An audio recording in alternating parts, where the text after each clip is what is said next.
Hey there, good evening everyone. We are here with I Care for Your Brain with board certified neuropsychologist Dr. Karen Sullivan, that's me. Tonight we're going to talk about how to personalize your rehab. This is from any type of brain health challenge, a stroke, traumatic brain injury, Parkinson's, essential tremor, the list goes on and on. Why is this important? Well, it should be pretty obvious. We are not merely our brain health challenges, are we? We are unique human beings who come to that brain injury with interests, hobbies, life experiences, and relationships that have shaped our brain into the very specific brain that came into the injury. And so we cannot make the mistake of treating everyone's brain injury the same. Every single stroke is different. Every single case of Alzheimer's is different. There are, of course, things that unify people across all those diagnoses, but one of the key beliefs in neuropsychology is that we never lose sight of the person's unique humanity in what they bring to that specific brain disease or disorder. The more we personalize recovery and rehab, the more invested we are, of course, and the more we are going to get out of our recovery. There are all sorts of ways that we could frame this discussion tonight. We could argue that care should be personalized across gender, across age, right? The very young, the very old, people who have major deficits after something like a stroke, people who actually have relatively minor deficits but are, of course, huge to them, people who have insurance, people who do not have insurance. We are going to take the perspective tonight of talking specifically about hobbies and interest. These are many of the things in life that bring us joy. These are a lot of things that we do repetitively. These are things that we have growing expertise in. And these are the things that brain science tells us makes the strongest brain possible. And so when we talk about neuroplasticity tonight, we're going to talk about the power that we have with our lifelong hobbies and interests to really add a booster fuel into rehab. And if we just accept rehab therapies that are cookie cutter and are the same for me as they would be for you, you will not get as well. And why you are here, the whole reason that I think you are interested in this show, in this channel, is that you want to take control over your brain health and you want to get the very best out of your recovery. So we're going to talk tonight about how to personalize rehab. So what I believe is the very first step in personalizing rehab is that you need to become an expert in your own brain injury. And if you have watched me before, you know that this is something that I am very passionate about. So what this means is, in the example of stroke, this means knowing where in your brain the location of your stroke was. You need to know what that part of the brain is responsible for. What were all its jobs before you had the stroke? You need to know your very unique and specific risk factors for having your unique brain injury.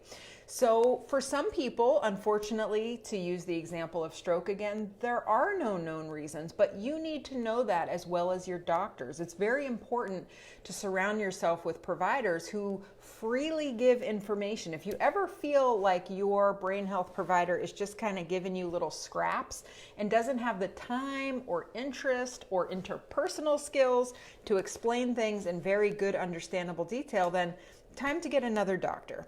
It is very important that you go into your medical appointments with questions that are written down and in a respectful way ask for your questions to be answered. So many people have not had the opportunity to talk in detail about their unique brain injury.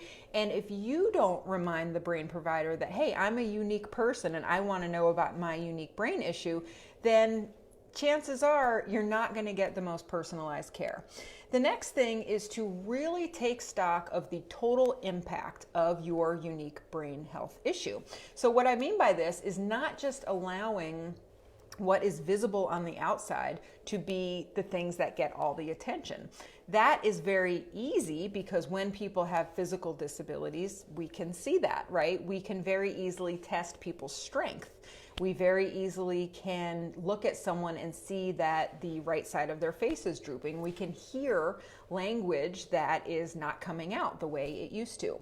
But there are so many things that happen inside the person. This is what we refer to as the total impact. That is just as important for you to take stock of and to advocate for care for. So this goes in the full range of cognitive. So what we mean by that is changes in your thinking, in your concentration, your word finding, your comprehension, your memory, all that stuff. Your mood, how you actually feel, the emotions that you are having inside your own self. Your behavior, this is how your mood gets expressed. This is the way you relate to other people. There are social impacts, the comfort level you have in a crowd, your ability to do things in small groups. That may have changed. There are ways that people are affected in terms of their intimacy, in terms of their most personal relationships.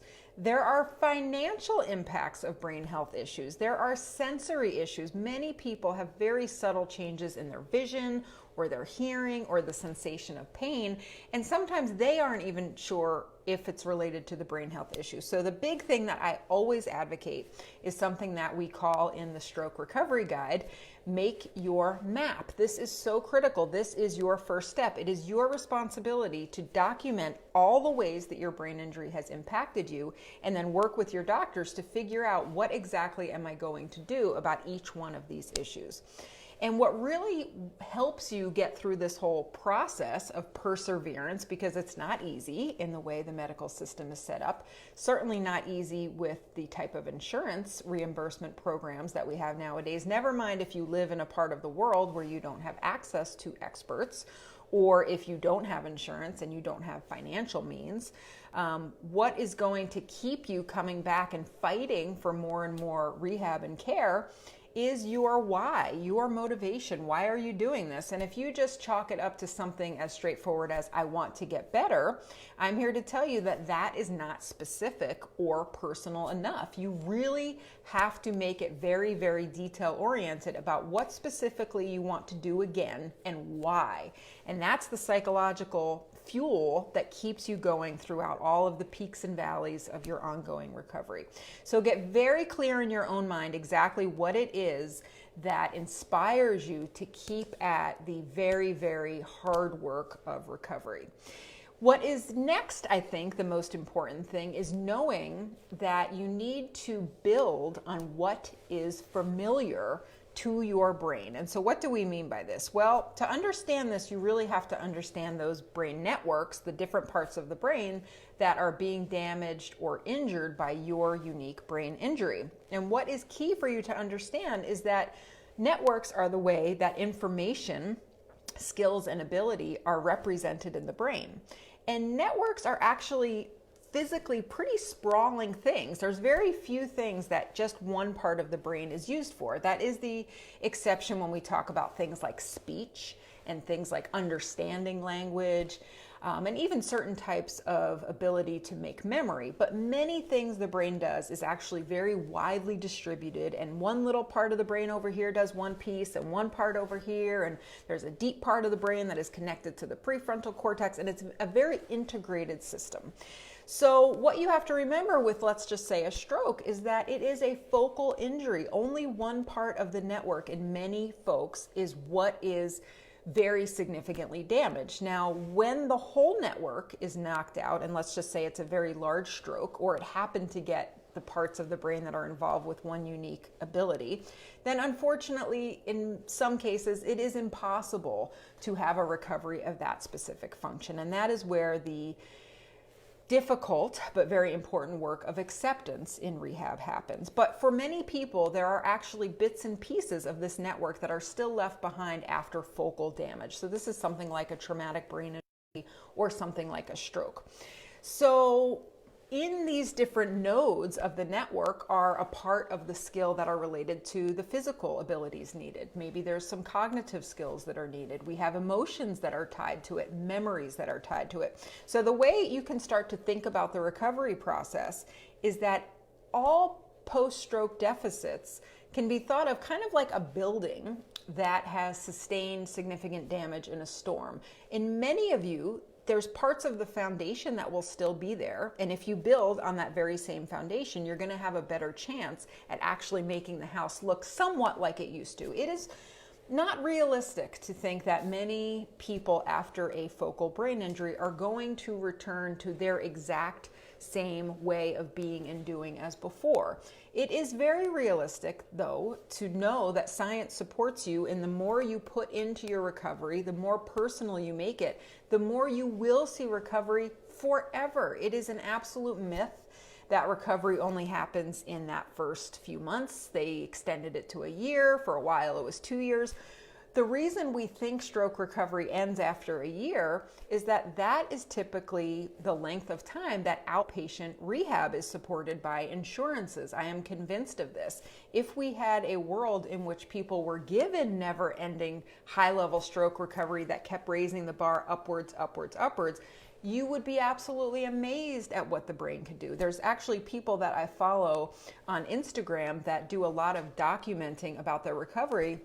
And I'm thinking of one amazing man in particular who unfortunately was shot in the head, and he survived. And he puts the most amazing videos up on Instagram. I should actually ask him if it would be okay to post that here on our Facebook page, because he is learning to walk again. He is in the water strengthening his hip flexors. He is doing the most unbelievable hard work in rehab because he is determined to get back to being a mobile and independently functioning person.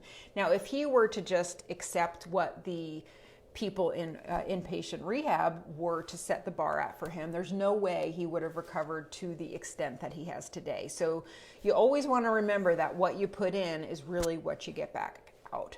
So the job of your rehab, the job of your recovery, like I said, is to really slowly and with experts who understand your unique brain injury, rebuild the architecture, rebuild the network. So this applies to any post-stroke symptom. Remember the ones we went through before: physical, cognitive, mood, behavior, social, intimacy, financial, sensory. They're all valid, important symptoms that need to be rebuilt. And the strongest glue that we know of for how to put this dwelling back together are your long-standing interests and hobbies, all the things that make you, you. So what we want to do is identify a post-stroke symptom that we want to work on. And ideally, you'd be working with a rehab professional, but let's face it, some of us don't have access to those people. You can work with a friend, a loved one, or really even on your own. And you want to figure out, okay, here is exactly where I am now, and this is my very specific goal, and here is my motivation for moving from A to B, right? This is your recovery. This is your precious recovery that you hold in your two hands every day, something to be held sacred, something to respect, something to really value, something to look at in a very tiny microscopic way to make sure you're picking up on all the very, very small successes that you're having along the way. And you really have to start to think about what is the goal here. Very personal definition of what a recovery advance would mean to you. It's too broad, it's too impersonal to say something like walk again or find my words easy. I really want you to put a personal spin on what that would mean for you in a very unique way. So what I'm saying here is you really need to personalize your goals. And so the more in line they are with that motivation that we talked about identifying before, the more you're going to actually achieve them. Do not let anyone else pick your goals. Your goals are your goals. You have a right to have them be meaningful for you. There's actually some interesting research when we ask rehab professionals if they believe they are coming to the patient's recovery from a patient-centered point of view. Most of them say, oh yes, I am very patient-centered. And when you actually do research on what the patient tells you their goals are, their previous interests, and what the therapist goals are, there's actually a huge mismatch. And we actually call that a perceptual practice gap, because this person thinks they're talking to this person, but they're actually not. So there was one study a few years ago where 80% of occupational therapists in the study said, oh yes, we are incorporating the person's social interest and their previous occupation. And when they went and asked the patient and a family member, they had no idea that the person ever even asked any questions about what they had done previously. And I'm not here to bag on rehab professionals, because we all know that there are some exemplary ones out there. I just think it's interesting to draw attention to the idea that sometimes, even when clinicians think they are doing things a certain way, in practice they may not be doing it that way. So I would love for you to chime in here and tell me, what is your experience with rehab professionals? do you feel that there was a personalization that happened? Did you feel like you were asked questions about your previous hobbies, what kind of jobs you had, what kind of things that could be done to make rehab exercises more personal to you? So we want rehab professionals and brain doctors to truly offer brain-centered neurorehabilitation, right? Can we all agree that that is the goal? That's why we're all here. Well, this is going to involve a lot of back and forth, respectful conversation that takes time in order to happen. It's also going to take many trials at doing the thing you're trying to get to. One of the big barriers we have right now in stroke recovery is this whole insurance reimbursement craziness, which is that we only have so many sessions per year. Many people have to choose between physical therapy, occupational therapy, speech and language therapy, which is extremely unfair. In my experience, the bar is either set much too low or much too high. So what I mean by that is there's plenty of people out there that would really benefit from an inpatient rehab program, but they cannot meet that standard of 3 hours a day of active therapy. This actually makes me think of you, Armani, and Tony. And there's also plenty of people who have had a relatively mild stroke who are told that they're not bad enough to participate in therapy, or when they do participate in therapy, it's not at all where they are struggling. So it is so important, if we are to really provide progressive and humane neuro rehab to people, that we customize it to people's intelligence, their ability, their stroke deficits, regardless of the ability to pay. So if you agree with that, please let me know in the comments. That is also something to be grateful for in terms of the day and age in which we are living now. You have access to me here offering you free science-based brain health lectures about once every week. You have YouTube, which is a never-ending resource of free information out there. Think of people 20, 30 years ago, how isolated and alone people must have felt, especially if they live somewhere remotely or their insurance ran out. That just breaks my heart.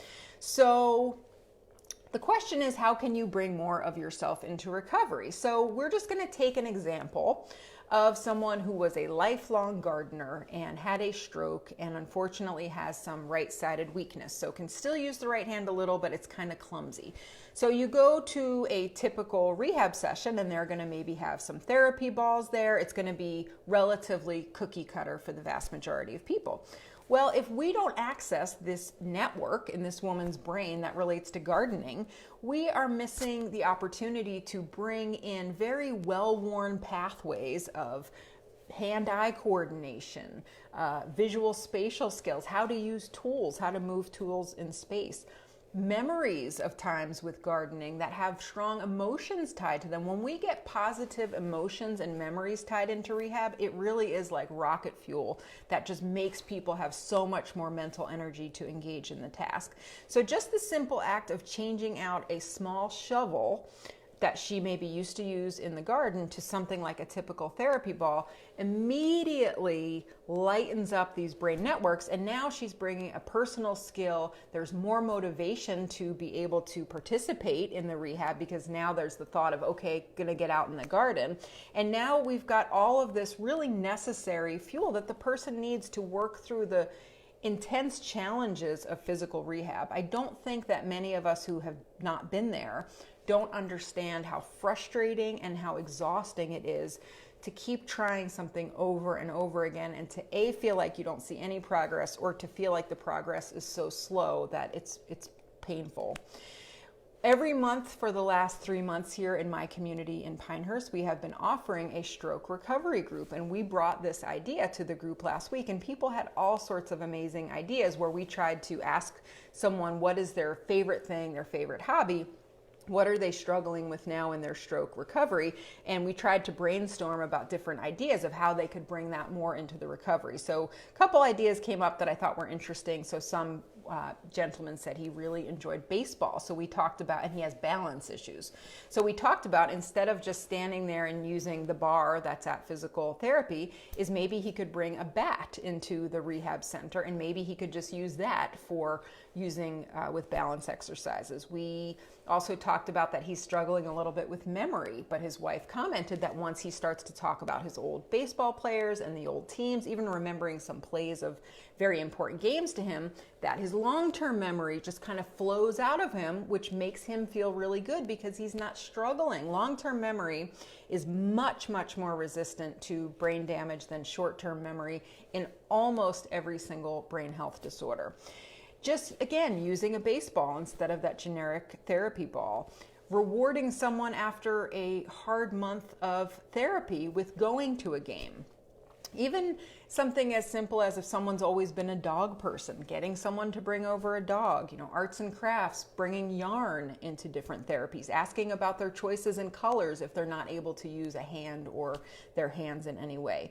Someone who used to love cooking, just simply having them in the room while you're cooking. Anything you can do that will remind the person and incorporate that into their new life now is so, so, so important. This is one of the ways that we can demedicalize brain health issues and really get back to the idea that we are dealing with a person here and not dealing with an injured brain. That is such an important shift that we have to make as brain health doctors, and really society in large has to really make that person is so much more than that one specific injury. I know some of you who are listening have loved ones who are very impaired, including having things like locked-in syndrome. But again, we don't ever want to objectify these people who are struggling so much. And so making sure we have things in the environment, like music they used to like, smells going on, having conversations with them, trying to find ways to help them just give us the subtle communications of yes or no are just so, so, so important.